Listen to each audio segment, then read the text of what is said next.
पाकिस्तानियों, अगर आपने अभी तक चैनल सब्सक्राइब नहीं किया है तो प्लीज़ इसको सब्सक्राइब कर लें और बेल आइकन को ज़रूर क्लिक करें ताकि अपडेटेड वीडियोस के अलर्ट आपको मिलते रहें। मेरे दोस्तों, अस्सलाम वालेकुम। मैं हूं तारिक हुसैन, अब होगी ट्रेडिंग यूट्यूब चैनल से। दोस्तों, सबसे पहले आप लोगों का बहुत बहुत शुक्रिया चैनल की पजीराई का, और जो हमने ट्रेनिंग कोर्स शुरू किया है उसको अप्रिशिएट करने का, अटेंड करने का और ज्वाइन करने का।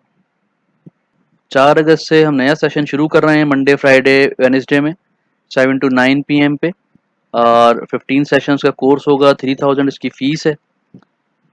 इसके बाद जो चीज़ हम इसमें सिखाएंगे इंशाल्लाह, बेसिक से लेके फंडामेंटल टेक्निकल इंडिकेटर्स होंगे, ट्रेडिंग स्ट्रेटजीज होंगी, सपोर्ट रेजिस्टेंस की अंडरस्टैंडिंग, और सबसे इम्पॉर्टेंट चीज़ ट्रेंड आइडेंटिफिकेशन। व्हाट्सएप नंबर पे आप रब्ता करके मज़ीद डिटेल मालूम कर सकते हैं। इसके अलावा 3000 फ़ीस है जो ऑनलाइन बैंक ट्रांसफ़र या ईजी पैसा के थ्रू आप पे कर सकते हैं। दोस्तों, इस कोर्स को अटेंड करने के बाद आप देखेंगे कि आपकी प्रॉफिटेबिलिटी बढ़ जाएगी और आप अपने स्टॉक्स को प्रॉपर एनालाइज करने लगेंगे। तो ज़्यादा से ज़्यादा लोग इसको अटेंड करें और अपने स्किल्स को बढ़ाएं ताकि आप सही स्टॉक्स में सही मौके पर बाय और सेल कर सकें। आप लोगों का बहुत बहुत शुक्रिया। मेरे पाकिस्तानियों, अस्सलाम वालेकुम। दुआ है आप लोग खैरियत से हों। दोस्तों, आज एक और बुलिश ओपनिंग देखी और थोड़ा प्रेशर था सुबह को भी, लेकिन उसके बाद इंडेक्स ने अच्छा मूव किया। 39,000, 39,100, 150 की रेजिस्टेंस को टच किया, जहां पर थोड़ी प्रॉफिट टेकिंग भी देखी गई जैसा कि एक्सपेक्टेशन थी। इसको डिस्कस करते हैं डिटेल में। एफआईपीआई का डेटा देखेंगे, फिर daily analysis, index support, resistance और एक्टिव स्टॉक्स की एंट्री एग्जिट पॉइंट्स देखते हैं। दोस्तों, एफआईपीआई का डेटा आज रुपीज़ में है। इसमें देखें तो बैंकिंग सेक्टर में फॉरेन इंडिविजुअल्स की सेलिंग है, फॉरेन कॉर्पोरेट्स की हैवी बाइंग है बैंकिंग सेक्टर में, और ओवरसीज पाकिस्तानीज की भी हैवी बाइंग है, और फॉरेन इन्वेस्टर आज नेट बाइंग पर है, जो कि अच्छी साइन है बैंकिंग सेक्टर के लिए। और इंडिविजुअल्स की बाइंग है इसमें हैवी, कंपनीज की सेलिंग है, म्यूचुअल फंड की हैवी सेलिंग है, बैंक्स की, एनबीएफसी की, अदर ऑर्गेनाइजेशंस की भी बाइंग है। इसके अलावा ब्रोकर, प्रोप्राइटरी और इंश्योरेंस, लोकल इन्वेस्टर्स में जितनी भी मजबूत एंटिटीज़ हैं सबकी तकरीबन हैवी सेलिंग है इसमें। सीमेंट सेक्टर को देखें तो इसमें भी फॉरेन कॉर्पोरेट्स की बाइंग है और फॉरेन इन्वेस्टर इसमें हैवी बाइंग पर है, 209 मिलियन रुपीस की। इंडिविजुअल सेलिंग की है, म्यूचुअल फंड्स की हैवी बाइंग है, इंश्योरेंस कंपनीज की भी हैवी बाइंग सेलिंग है, और ब्रोकर प्रोप्राइटरी की सेलिंग है, अदर ऑर्गेनाइजेशंस की सेलिंग है, बैंक्स की बाइंग है और कंपनीज की भी हैवी बाइंग है। तो फॉरेन इन्वेस्टर्स की एंट्री से थोड़ी अट्रैक्शन नज़र आ रही है, और टॉप ऑफ दी लिस्ट भी हैं बैंक, उसके बाद सॉरी पहले सीमेंट उसके बाद बैंक। फर्टिलाइजर सेक्टर में आए तो इसमें भी फॉरेन इन्वेस्टर्स ने नेट बाइंग की है, इंडिविजुअल्स की हैवी बाइंग है।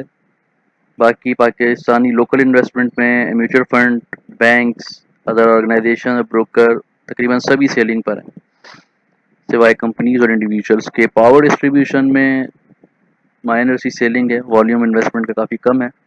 इंडिविजुअल्स की इसमें भी हैवी बाइंग है, और कंपनीज की सेलिंग है, म्यूचुअल फंड्स की बाइंग है, अच्छा साइन है, और इंश्योरेंस कंपनीज, ब्रोकर प्रोप्राइटरी और बैंक्स की सेलिंग है, कंपनीज की भी हैवी सेलिंग है। ऑयल एंड गैस में इन्वेस्टमेंट प्रोफाइल अच्छी है वॉल्यूम वाइज, और फॉरेन इन्वेस्टर्स में सेलिंग पर है।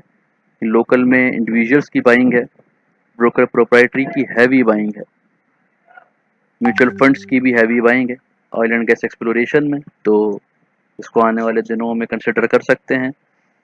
आज पाको ने बहुत अच्छी मूव की, लेकिन क्लोजिंग काफ़ी नीचे दी, रोल ओवर वीक भी है। ऑयल एंड गैस मार्केटिंग में देखें तो फॉरेन इन्वेस्टर सेलिंग पे हैं, इंडिविजुअल सेलिंग पे है, कंपनीज की बाइंग है, म्यूचुअल फंड्स की हैवी बाइंग है ऑयल एंड गैस मार्केटिंग में। पीएसओ ने आज अच्छा मूव किया, और इंश्योरेंस कंपनीज ने भी बाइंग पे रुझान रखा है। टेक्नोलॉजी सेक्टर में स्टिल काफ़ी दिनों से फॉरेन कॉर्पोरेट्स इन है और उसका रिजल्ट्स भी नज़र आ रहे हैं, नए हाई बन रहे हैं। इंडिविजुअल्स की सेलिंग है, इसमें कंपनीज की बाइंग है, म्यूचुअल फंड्स की भी बाइंग है, अदर ऑर्गेनाइजेशंस की बाइंग है, ब्रोकर प्रोप्राइटरी की सेलिंग है। टेक्नोलॉजी सेक्टर स्टिल बूम पे नज़र आता है। फूड सेक्टर में थोड़ी सी प्रोफाइल बड़ी है, और लेकिन इन्वेस्टर, फॉरेन इन्वेस्टर तो सेलिंग पर है। लोकल में इंडिविजुअल्स की बाइंग है, कंपनीज की बाइंग है, बैंक्स की बाइंग है, म्यूचुअल फंड की सेलिंग है, अदर ऑर्गेनाइजेशंस की सेलिंग है, इंश्योरेंस कंपनीज और ब्रोकर प्रोप्राइटरी की थोड़ी थोड़ी बाइंग है। टेक्सटाइल सेक्टर में फॉरेन इन्वेस्टर स्टिल इन है, और इसमें म्यूचुअल फंड्स की भी हैवी बाइंग है, जो अच्छा साइन है। और इसमें आप नेक्स्ट आने वाले दिनों में अच्छी मूव देख सकते हैं। अदर सेक्टर्स में अच्छा वॉल्यूम है। इसमें फॉरेन इन्वेस्टर तो सेलिंग पर है, लेकिन कंपनीज और म्यूचुअल फंड्स की हैवी बाइंग है, जो अच्छा साइन है अदर सेक्टर्स के लिए। स्टिल ऑटो सेक्टर और फार्मा सेक्टर स्टिल अभी चल रहा है हमारा। नेक्स्ट स्लाइड पे कैंडल स्टिक पे देखते हैं इंडेक्स की पोजीशन। दोस्तों कैंडल स्टिक पे और फिर एक इवनिंग स्टार टाइप का पैटर्न नमूदार हुआ है। इससे पहले भी कई बार हमने देखा इस ट्रेंड के अंदर, लेकिन निगेट के इंडेक्स ने हर बार करेक्शन को। अब देखते हैं कि इस इवनिंग स्टार का क्या हाल करता है इंडेक्स। आरपी इंडेक्स ने 38,900 और 39,100 से ऊपर की रेजिस्टेंस को टच किया, लेकिन वहाँ सस्टेन नहीं हो सका और वहाँ पे एक्सपेक्टेशंस के मुताबिक प्रॉफिट टेकिंग देखी गई। लेकिन इंडेक्स की अच्छी बात ये थी कि वापस में रिकवरी करते हुए क्लोजिंग हुई है, लेकिन 38,900 की रेजिस्टेंस से भी नीचे क्लोजिंग है। यहाँ पर कैंडल स्टिक की भी रेजिस्टेंस थी और बोलिंगर बैंड की भी रेजिस्टेंस थी, तो मजबूत रेजिस्टेंस थी यहाँ पर दोनों, जिसकी वजह से। और यहाँ पर मजबूत रेजिस्टेंस थी इसलिए कि यहाँ 5 कैंडल्स हैं, तो प्रॉफिट टेकिंग वहाँ देखी गई। कल के लिए क्या हो सकता है दोस्तों, कोई भी क्लोजिंग जो 38,400 से नीचे हो वो अलार्मिंग हो सकती है, और मजीद यहाँ पे सेलिंग प्रेशर आ सकता है, क्योंकि आज सेलिंग प्रेशर बहरहाल इंट्राडे में देखा गया। इंडेक्स का डायरेक्शन बदस्तूर अप है। इंडिकेटर्स देखते हैं क्या कहते हैं।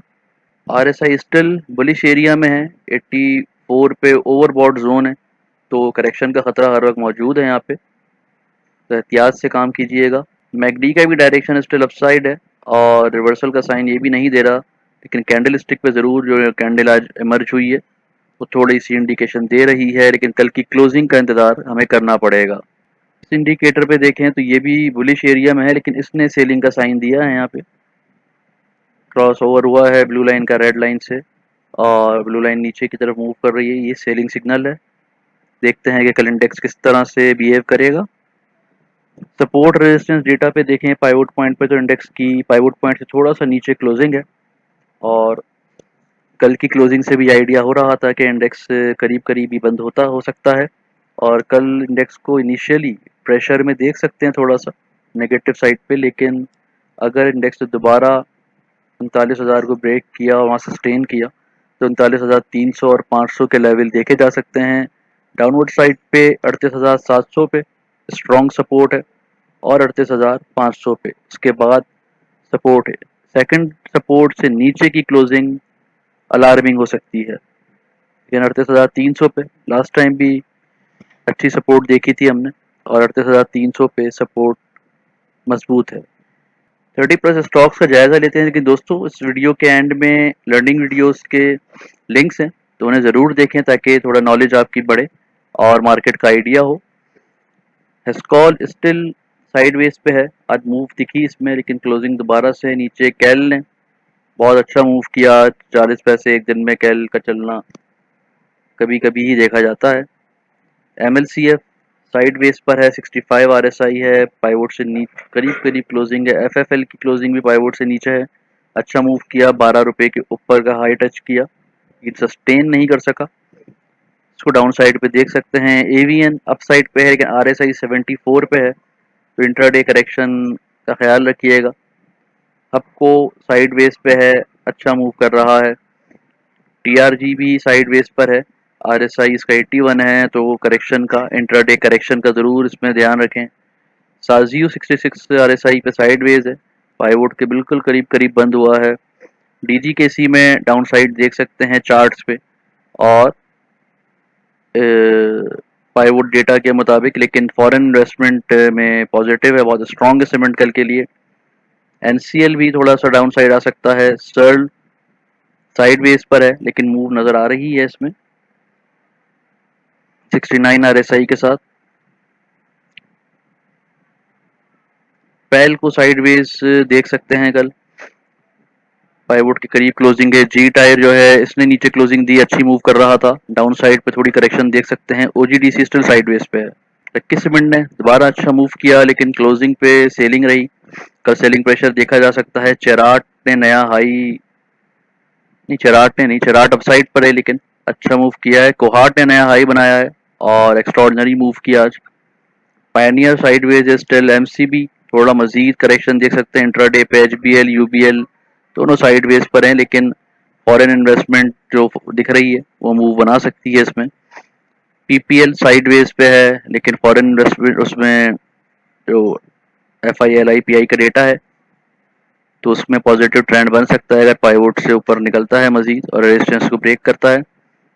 पॉल भी साइडवेज पर है, अच्छा मूव किया है। क्लोजिंग लेकिन अच्छी नहीं रही। पीएसओ ने भी अच्छा मूव किया, क्लोजिंग पाइवोट से नीचे दी है। मरी गैस इस वक्त अपसाइड पे है। एनआरएल स्टिल अपसाइड पे लेकिन RSI 78 है, बहुत ख्याल से एंट्री करनी है। ATRL साइडवेज पर है, इसमें प्रेशर देख सकते हैं। एफर्ट भी साइडवेज पे है। FFC फर्टिलाइजर में फॉरेन इन्वेस्टमेंट की आमद है लेकिन स्टिल चार्ट्स पे साइडवेज शो कर रहा है। GATM 70 RSI पे है, साइडवेज है। इंट्राडे पे थोड़ा प्रेशर देखा जा सकता है। NML 81 RSI पे है। SNGP 48 पर है, अच्छा मूव कर रहा था क्लोजिंग पे लेकिन सेलिंग प्रेशर से नीचे क्लोजिंग दी है। थोड़ा सा सुबह डिप पे देख सकते हैं लेकिन बाइंग लेवल है।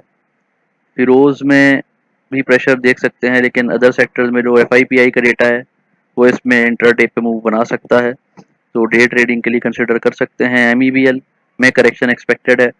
BFL साइडवेज है। लॉटकैम साइडवेज है। PSMC साइडवेज है, अच्छा मूव कर रहा है लेकिन TGL साइडवेज पे है। यूनिटी में साइडवेज मूवमेंट है, पाइवोट से नीचे क्लोजिंग दी है। पाक ऑक्सी भी साइडवेज पर है। ISL में थोड़ा सा करेक्शन देखी जा सकती है। दोस्तों ये थे आज के एनालिसिस और डेटा, उम्मीद है आपको काम के लगे, और काम के लगे तो लाइक ज़रूर करें, वीडियो को शेयर करें अपने अपने ग्रुप्स में। इसके अलावा चैनल को सब्सक्राइब कर लें और बेल आइकन को ज़रूर क्लिक करें ताकि अपडेटेड वीडियोस के अलर्ट आपको मिलते रहें। आप लोगों का बहुत बहुत शुक्रिया।